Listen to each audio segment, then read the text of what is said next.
Ito naman kasi ginagawa. Puta kaya tumba. Ay Lord, basag. Charan.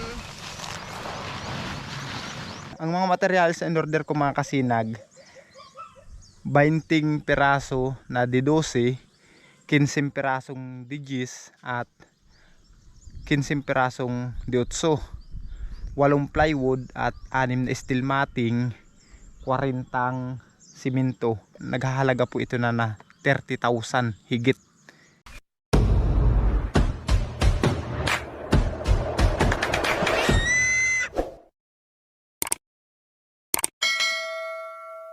Mga kasinag, magandang hapon. Update muna po mga kasinag.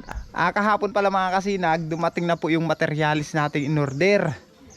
Gabi nang dumating kaya hindi ako nakapag vlog. Andito na mga kasinag yung in order po natin. Yan. Ito na mga kasinag yung plywood. 8 plywood po ito. Tapos yung steel matting, ang in order ko na steel matting 6. Gagamitin namin yung steel matting mga kasinag dyan sa slab, dun sa kusina. Ang magagamit lang siguro namin dun ay mga 4. Yung dalawa naman mga kasinag dito ko gamitin sa bintana, para dun sa tindahan nga namin, dyan ko ilagay. Yan ang dumating kahapon. Tapos po yung bakal, nabasa lang ng dagat yung bakal kaya medyo may makarakalawang na. Ito na yung mga bakal natin mga kasinag yan. Ano ito mga kasinag? 15 pirasong di 8, 15 pirasong 10 at 20 di 12, 20 piraso. Dito namin gagamitin yung di 12 mga kasinag. Papahaba pa po ganun. Tapos papatungan natin ng steel matting para hindi na kayo magdama-dama ng mga kabilya. Steel matting na lang ang gagamitin namin. Tapos yung 40 sako na na hollow block, na simento, nandun pa po sa tabing dagat. Hindi ko nahakot kagabi kasi pagod na ako. Tapos kaninang umaga namili pa kami ng paninda ni Mrs. Tapos kaninang pahapon, tawag nito, niyaya ako ni Kulin sa Bito, naghatid kami ng inuman ng mga estudyante. Bukas na daw sila pupunta doon, kaya bukas ang umaga ako maghahatid. Sa lahat po pala ng father, happy Father's Day po mga kasinag. Sa mga dakilang ama ng tahanan, happy Father's Day po. Maligayang kaarawan natin. Happy Father's Day po sa inyong lahat. Hindi ko rin lang alam na Father's Day ngayon kasi kanina hindi talaga ako nag-aalam. Kung hindi pa ako sinurprise sila Mrs. nung mga bata na Father's Day pa lang ngayon. Kasi nga mga kasinag, maghapong walang kuryente dito sa amin. Kaya hindi ko alam, wala akong message sa tanggap or walang nag-chat sa akin na Happy Father's Day. Walang ganun mga kasinag. Kasi walang kuryente. Brown out po sa amin. Hapon na, ngayong hapon ko na nalaman na Father's Day pala ngayon. Kaya po sa lahat po ng mga father, Happy Father's Day po. Maghahakot ako ng simento ngayon mga kasinag. Samahan niyo po ako at maghahakot tayo. Ang dami nun, 20 balik ko yun. Mahakot muna ako ng semento.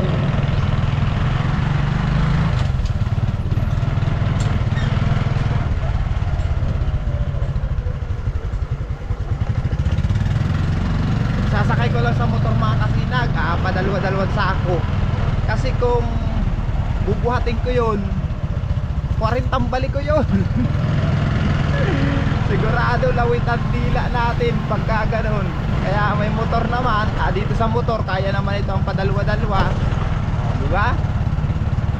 Ganun lang gagawin natin para 20 balik lang. Ito naman kasi ginagawa.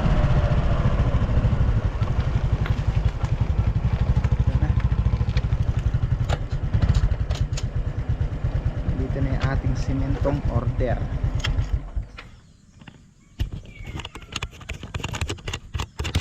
Pakita ko muna sa inyo. Ayan. Ayan yung simento natin mga kasinag. Kagabi ko pa ito inilagay dito. Hindi ko nahakot kanina kasi namili nga kami sa Banwaan, namili kami paninda ni Mrs. Tapos may mga ginawa pa ako. Napakainit pati ng panahon kanina.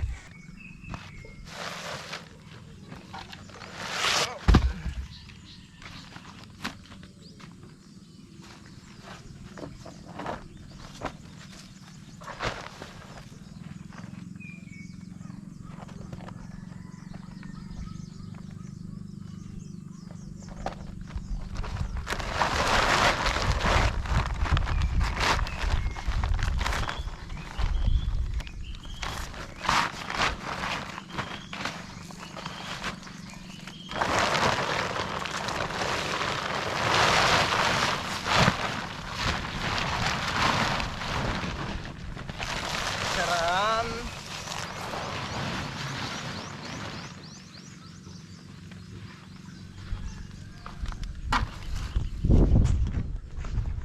Ayan ang mga kasinag. Dumating po ito kagabi, mga alas 8 na ng gabi dumating, kaya hindi ko siya nahakot. May mga ginawa pa ako kaya sobrang pagod rin. May mga butas nga yung ibaw, nagkabutas-butas na. Ang mga materials in order ko mga kasinag, 20 piraso na di 12, 15 pirasong di 10 at 15 pirasong di 8, 8 plywood at 6 na steel matting, 40 simento. Naghahalaga po ito na 30,000 higit.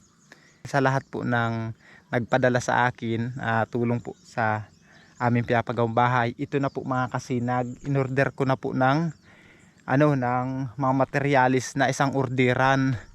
Kasi po para diretso na yung trabaho. Ganyan na po ang ginawa ko. Isang bagsakan na po yan na nasa 30k plus ang halaga po ng mga materialis na ito. Bahala na sa mga susunod na araw, didiskartehan ko na lang yung pambayad natin sa matrabaho dun sa mason na gagawa. Ngayon mga kasinag, hakutin na po natin ito nang matapos na ito kasi 20 balik-balik ko ito. Pero yan, dami. Magkukulay tayo ito, magkukulay simento.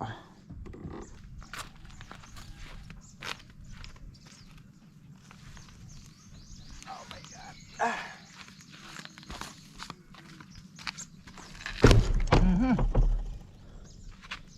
Gigiba pa yung ating motor. Isinterstand daw natin. Isinterstand pala natin. Yan.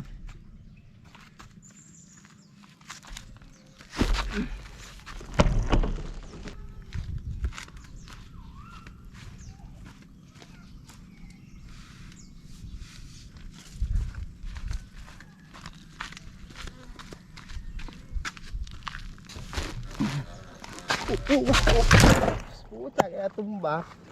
Ay Lord, basag.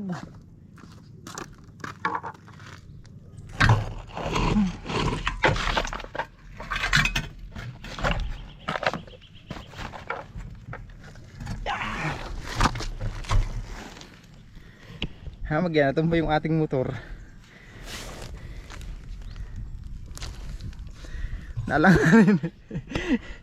Nalanganin mga kasinag yung aking center stand. Natumba yung motor, nabasag ang side mirror. Shit.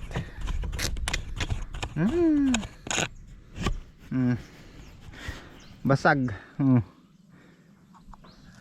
Yun pa. Pambihira na yan. Tumukod mga kasinag dyan. Basag. Ay, tumba. Alanganin kasi yung side stand ko, tagilid ba na out balance ako. Magyana tumba, halimpang nakupi.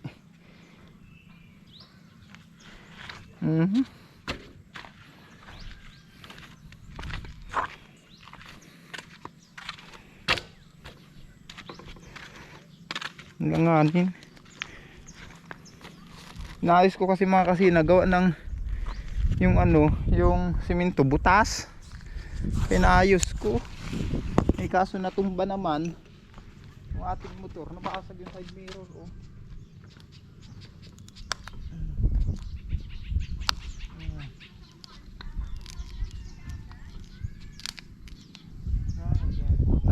Basag.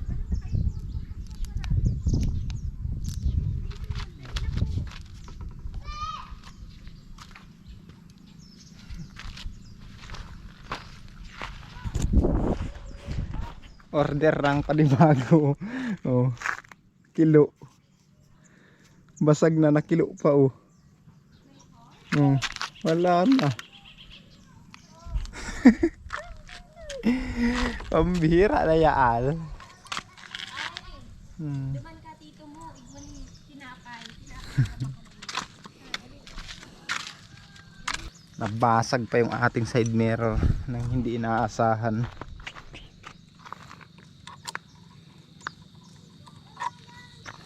Putol din pala yung lagayan ko ng GoPro. Hey! Oh. Wala na. Sira din pala. Wala na. Sira na.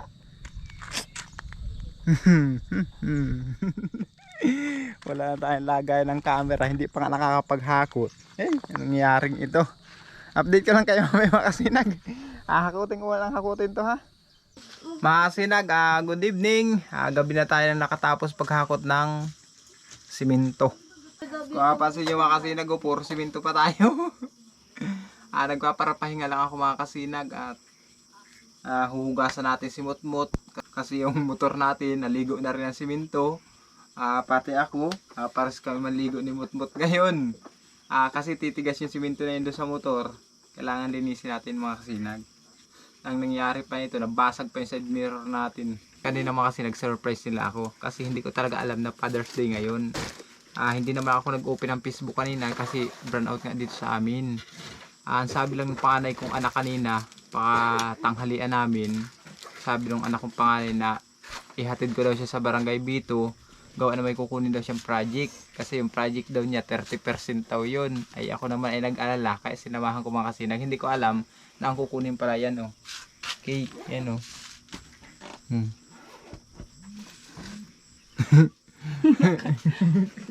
Galasog-lasog. Yung cake pala na yung mga kasinag, nagkalasog-lasog. Nagdalawa yan, naging dalawa yan. Kasi hindi ko naman talaga alam na cake. Ang daanan kasi dito sa amin mga kasinag, lubak-lubak. Rough road, alam niyo naman. Kaya na nangyari yun. Sa cake na yan oh. Tingnan niyo naman. Pero kahit ganon, ang nangyari mga kasinag, nagpapasalamat pa rin ako sa pinakamahal kong asawa. Tapos sa 3 kong chikiting. At na-sorpresa nila ako ngayong araw. Salamat. Kailangan ko pang magsumikap, magpursige, alang-alang sa 3 naming anak.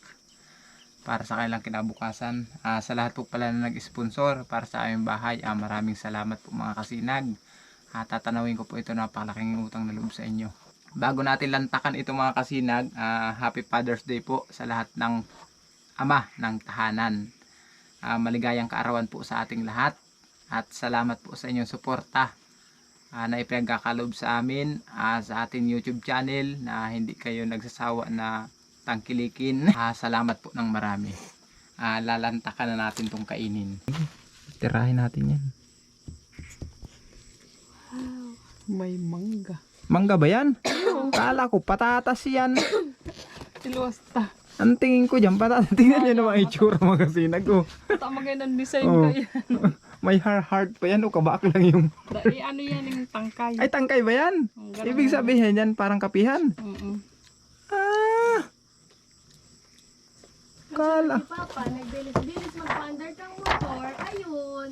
Ay, salamat sa mahal na Panginoon at biniyayaan niyo ako ng mabait na anak at asawa.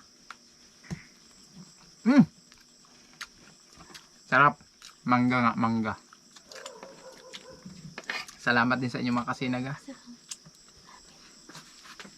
Anak. Hindi po. Kala ko talaga ito mga kasinag, project ng anak ko. Hindi ko talaga alam na cake pala yung kinuha namin. Hindi ako nagduda. Kasi nga late ang box, tapos hindi ko pa makita na cake talaga siya. Sabi yung anak kong panganay, project daw. Kaya hindi ko inintindi habang nakaangkas siya sa motor. Kaya sige lang on drive ko. Ayan, nagkalasog-lasog yung cake natin.